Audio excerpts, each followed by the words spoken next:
शिंदे साहेबांनी बरं का? नाही, नाही, ऐका, ऐका, बरं. चर्चेचा विषय नाही का? त्याच्यानंतर तुमच्याकडे बघण्याचा दृष्टिकोन आला का? घेतल्यासारखं करायचं, सरकारनं दिल्यासारखं करायचं, म्हणजे संगनमत करून ही मराठ्यांची फसवणूक चालली आहे का, हा आमचा प्रश्न आहे. की अमुक लाख नोंदी सापडल्या, तमुक लाख नोंदी सापडल्या, परंतु गेल्या वर्षभरामध्ये जर आपण पाहिलं असेल तर बोटावर मोजण्या इतपत नोंदी सापडत आहेत. मंत्री विखे पाटलांची भेट घेतलेली आहे, काय विषय होता, काय संदर्भात? मराठा समाजाला जे हैदराबाद गॅजेट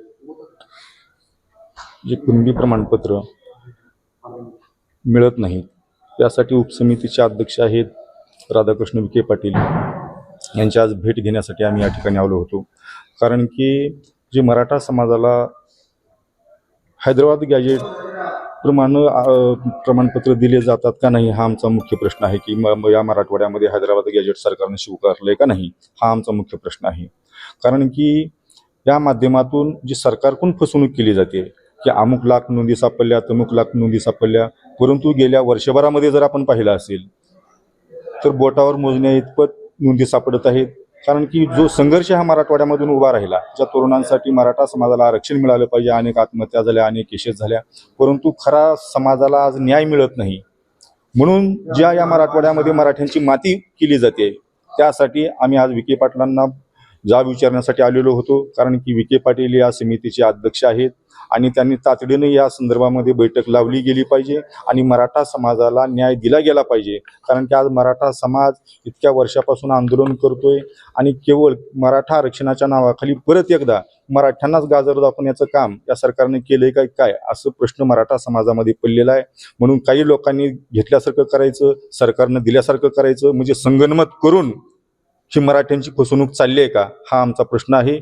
म्हणून त्यासाठी आम्ही या येणाऱ्या 23 तारखेला बैठक लावू असं विखे पाटलांनी आश्वासन दिलेलं आहे. त्यामध्ये जर तोडगा नाही निघाला तर आम्ही रस्त्यावर परत एकदा उतरल्याशिवाय राहणार नाही. सर्व या ठिकाणी मराठवाड्यातील, महाराष्ट्रातील काही समन्वयक सर्वजण या ठिकाणी आलेले आहेत. आमचे केरे पाटील आलेले आहेत, आमचे सुभाषदादा जावळे पाटील आलेले आहेत, भीमराव भाऊ आहेत, आमचे सुनील कोटकर या ठिकाणी आहेत, ज्यांनी संपूर्ण आयुष्य या मराठा समाजाला आरक्षण मिळालं पाहिजे यासाठी घातलेलं आहे.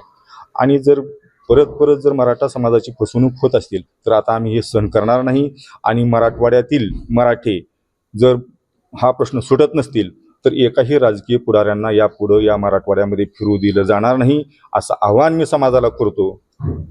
दुसरा महत्वाचा हा प्रश्न आहे, कारण की तुम्ही एकीकडे सांगताय की नोंदी कमी प्रमाणात, मात्र दुसरीकडे लाखोच्या नोंदी मराठवाड्यात मिळालेल्या आहे आणि मराठवाड्यातून या आंदोलनाचा उगम झालेला आहे. म्हणजे नेमकं फसवणूक कोण करतंय? समाज, म्हणजे तुमचाही समाजाचा एक नेता आहे, तो फसवणूक करतोय का सरकार फसवणूक करतोय का दोन्ही मिळून समाजाची फसवणूक होती? मराठा समाजाची फसवणूक कोण करतं यापेक्षा की अनेक सरकारांनीच ही मराठा समाजाची फसवणूक केलेली आहे. आणि या संदर्भामध्ये आमची एक स्पष्ट भूमिका आहे की तुम्ही एक मराठा समाजाला ज्यांच्या कुणबी नोंदी सापडतील असं सांगितलं गेलं, परंतु आज ज्या काही नोंदी आज समोर येत आहेत की लाखावर नोंदी सापडल्या, ही आजच्या नोंदी नाही, ती पहिल्याच्या नोंदी आहेत. आज केवळ थोड्याफार आज संभाजीनगरमध्ये किती नोंदी सापडल्यात? संभाजीनगरमध्ये 843 नोंदी आता नव्याने जे प्रमाणपत्र वाटत झाले. गेल्या वर्षभरामध्ये 843 नोंदी, म्हणजे हे 843 लोकांसाठी आंदोलन नाही, संपूर्ण मराठवाड्यातील प्रत्येक पोराला, मराठा समाजातील प्रत्येक माणसाला आरक्षण मिळालं पाहिजे, ही आमची भूमिका आहे.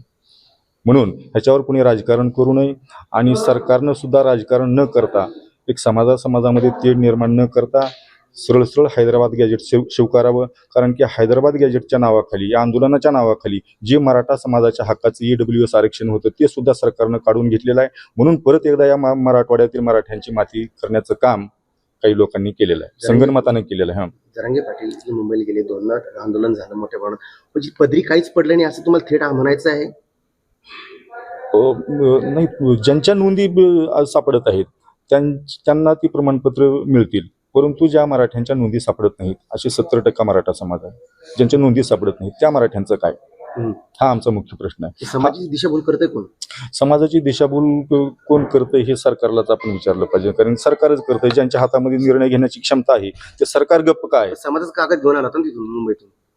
समाजाचा कागद घेऊन आला, मग ते सरकारनं कसं फसविलंय, मग ते कागद बोगस होता का काय होता हे सरकारनं सांगावं. बोगस होता.